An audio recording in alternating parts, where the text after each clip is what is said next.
السلام عليكم ورحمة الله وبركاته. حبايب مطبخ بودي وماسة، عاملين ايه؟ وحشتوني. النهاردة ان شاء الله هنعمل رز بلبن بتاع المحلات بوش مكشكش، والمكونات معانا بسيطة برضو مش مكلفة، وان شاء الله يعجبكم وما تبطلوش تعملوه. معانا معلقة نشا على معلقة كريم جانتيه. ده مش هنستخدمه دلوقتي غير لما اللبن، الرز بلبن هيجي يخلص نبتدي نلم بيه الرز. معايا سكر هنحطه حسب الرغبه برضو، فانيليا، كوبايه رز، وهنعمل بقى كميه وهنشوف مع بعض، وكيلو لبن. نبتدي نقول بسم الله الرحمن الرحيم. يلا. يلا مع بعض اهو، نقول بسم الله الرحمن الرحيم.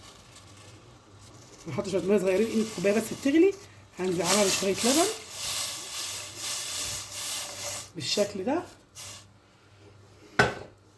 اخليه لما يبتدي يسخن يخش على غليان، هحط عليه شويه الرز اللي احنا قلنا عليهم، وهوريكم مع بعض خطوه بخطوه الرز ابو لبن بتاع المحلات. عمرك ما هتبطليه بطريقتي، وان شاء الله يعجبك وينول اعجاب الجميع يا رب. نجيب الرز ونيجي مع بعض.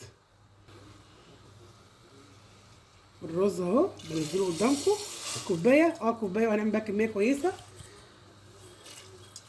علشان الرز باللبن ما بيحبش يبقى الرز بتاعه كتير، عشان تعرفي تشتغلي بيه ويديكي نتيجه كويسه. ما كتريش ليه رز. الحبه دولت لما يفوروا دلوقتي ويشتغلوا معاكي هتشوفي دي كميه قد ايه. والفانيليا والسكر مش هنزل بهم دلوقتي، شويه كده عشان الفانيليا ما تمررش مع الرز ابو لبن. نقلب كده مع بعض عشان ما يمسكش في الحله. كل حاجه تبقى ان شاء الله كويسه معاكي وسهله، طالما تمشي بنفس الطريقه وتتبعي نفس الحاجات. والله والحمد لله وبعون الله كل حاجه بتبقى ربنا ييسر الحال فيها وسهله وكويسه. اهو هنسيبه بس يغلي غلوتين مع بعض. احنا واقفين جنب البوتاجاز طبعا، ما تبعدش عشان اللبن ما يفورش. وقولنا ايه رايكم في الوصفه بتاعتنا، وايه رايكم في الطريقه بتاعتنا في العمايل، وان شاء الله تعجبكم. اهو يا حبايبي، تنك تقلبي فيه كده لما يبتدي يغلي معاكي. ما تكتريش عن كوبايه رز عشان ما يبقاش ملخوم معاكي وانت عايزاه بتاع المحلات ابو وش مكشكش. يبقى اتبعي الخطوات بتاعتي وان شاء الله يبقى كويس معاكي. وهيبتدي يغلي، بس الفانيليا والسكر حطيهم بعدين بعد شويه، عشان قلنا الفانيليا ما تمررش مع الرز، والسكر ما يلخمش الرز معاكي. خليه يستوي الاول في اللبن، وبعدين نرجعي ننزل بالحاجات قدام بعض. اهو نبتدي نقلب برضو مع بعض زي ما قلنا، وما تكتريش برضو. اهم شيء الرز، مش رز بلبن يعني نعمل رز صافي، لا، نخلي اللبن هو اللي غالب. وهنطلعه لكم احلى من احلى محل بيعمل رز بلبن. واحنا عاملين كمان بقى في شويه حركات مدلعين النهارده. عندك فاكهه حطي ودلعيه، هوريك الفكره وانتي برضو تنفذي كل واحد فكره في دماغه. بالفواكه عايزاه، بالمكسرات عايزاه، ساده عايزاه. انا هعمل لكم كل الحاجات دي وانت تختاري، وانت اللي انت يلد عليكي تعمليها. اهو شوف شكل اللبن جميل ازاي والرز. احنا طبعا مش هنقول الريحه اللي لسه ما حطيناش الفانيليا، بس ريحه اللبن الواحد تكفي يعني، حاجه بخيرها كده في بيتك. اهو نبتدي نقلب مع بعض. قدامكم بيغلي اهو، شكله جميل.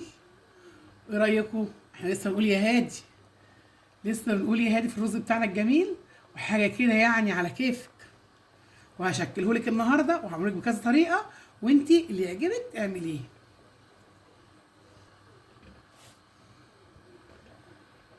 انا مش عايزه اقول لكم بقى ان الرز يعني عظمه، حاجه كده عظمه، جميل جدا، عشان انا بحبه طبعا فبالنسبه لي عظمه.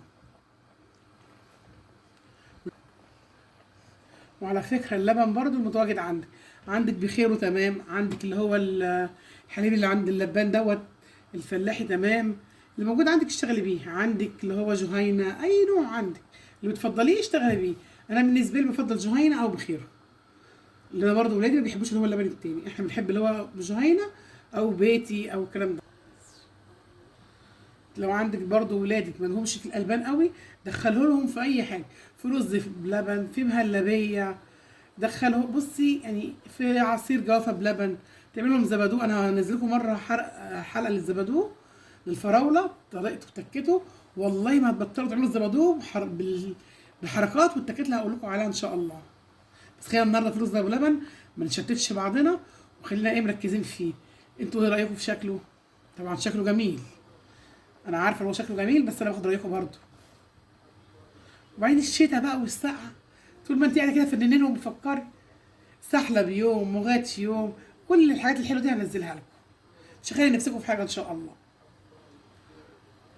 الشتاء بتحب الحاجات اللي هي بتلم كده، الحاجات الدافيه الجميله دي. دلوقتي هنزل بالفانيليا قدامكم اهو. انا بفضل الفانيليا الرز ابو لبن البكاوي عشان ما يغمقش اللبن. وبرده السكر قلنا حسب الرغبه، في ما بيحبش حاجات مسكره كتير، في بيحب السكر زياده، في بيحبها مظبوط. السكر حسب الرغبه انتي ورغبتك. هتقولي لي بقى الملكي ولا تقولي لي فرغالي بتاع خلاص كده احنا نزلنا بالسكر ونزلنا بالفانيليا مع بعض اهو. تقولوا لي ايه بقى اللي ما بتحبيش تشربيه من بره؟ اقول لك العصاير اللي بتتعمل بالايد، الرز بلبن اللي بيتعمل بره.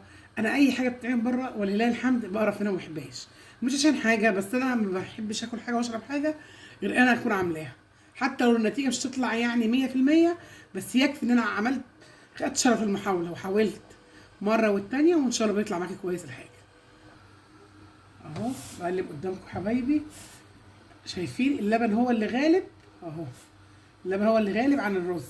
انا ما بحبش اكتر الرز برضه، عشان ما ترجعيش تحطي الرز بينفش وترجعي تحطيه وبعد كده تقولي هو ليه فين الرز ابو لبن.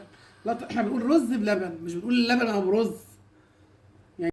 اهو هلمه بقى بالنشا معلقه كريم جانتيه وشويه اللبن اهو مع بعض، كل حاجه قدامكم، وامشي بنفس الخطوات وان شاء الله هيبقى كويس ويعجبك. اهو كده خلاص، دي اخر خطوه اللي احنا عملناها، معلقه الكريم جانتيه ومعلقه النشا واللبن، وطبعا الشكل بيتكلم عن نفسه، مش محتاجين كلام عليه طبعا، حاجه كده يعني تبارك الله. اعمليه بالخطوه دي وكل تكاته وان شاء الله مش هتبطليه من جماله. اهو احنا مع بعض خطوه بخطوه، ما تروحيش تحطي بطيخ رز كتير، يعني الرز هي الكوبايه على كيلو اللبن هيبقى معاكي لبن تحفه. اهو احنا كده خلاص يعني دقيقتين وهنطفي عليه.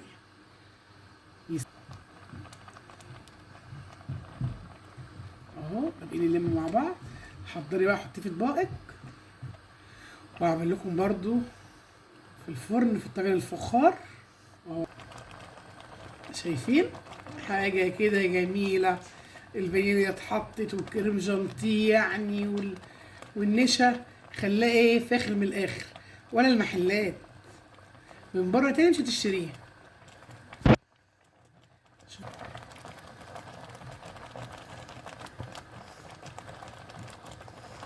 خلاص هندفع عليه ونخليه يستهدى اهو. شوف الرز بقى عامل ازاي مع اللبن، منظر حكايه. خليه بس يستهدى وعبي في الاطباق ونرجع لبعض تاني ونوريكم الشكل النهائي والحركات بقى اللي هنعملها مع الباشا ده ايه.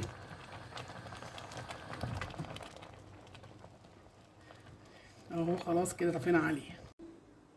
وده يا حبايبي الرز بتاعنا ابو لبن اللي خلص، شكلناه دلعناه لكم على الاخر. قطعنا مانجا، كان عندي طبعا شايلاها في الفريزر، قطعتها مكعبات.